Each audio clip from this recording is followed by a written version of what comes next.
दोस्तों, आज आप सुनोगे एक सच्ची दर्वनी कहानी। मैं दिल्ली के एक फैक्ट्री में साफ सफाई का काम करता हूँ। मेरा घर फैक्ट्री से 5 किलोमीटर की दूरी पर है। मेरे पास एक साइकिल है जिससे मैं अपने घर से फैक्ट्री और फैक्ट्री से घर आता जाता हूँ। एक दिन जब मैं फैक्ट्री से घर जा रहा था तो रास्ते में मुझे एक लड़की दिखाई दी और वह मुझे घूर घूर के देख रही थी। मैं उसे टालते हुए अपने घर की ओर निकल पड़ा।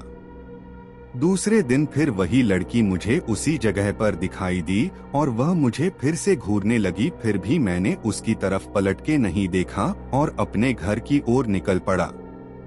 मैं उसके पास रुका भी नहीं क्योंकि मुझे उस लड़की से डर लग रहा था। वह लड़की कई दिनों तक मुझे देखती रहती थी। एक दिन वह लड़की वहां पर नहीं दिखाई दी तो मैं सोच में पड़ गया। ऐसा क्या हुआ जो वह लड़की आज नहीं आई? फिर मैं अपने घर की तरफ निकल पड़ा।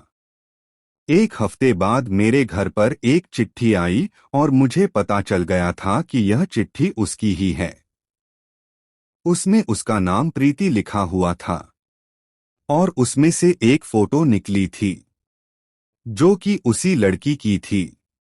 मैं चौंक गया कि उसे मेरा पता कैसे चला। उस चिट्ठी में लिखा हुआ था कि कल जब फैक्ट्री से निकलो तो जहां पर मैं खड़ी रहती हूं वहां पर मेरा इंतजार करना। उसके दूसरे दिन मैं वहां पर पहुंच गया तो वह लड़की वहां पर नहीं खड़ी थी। मैंने काफी इंतजार किया, फिर मैं अपने घर की तरफ चल दिया। और तभी मुझे याद आया कि वो जो चिट्ठी आई थी उसमें उसका पता तो होगा। फिर मैं उसका पता पढ़कर उसके पते के अनुसार मैं उसके घर मिलने के लिए गया। दरवाजा खोलते ही एक आदमी आया और बोला कि क्या काम है। तो मैंने बोला कि मुझे प्रीति से मिलना है। तो उस आदमी ने बोला कि मैं उसका पापा हूं और प्रीति को मरे हुए 2 महीने हो चुके हैं।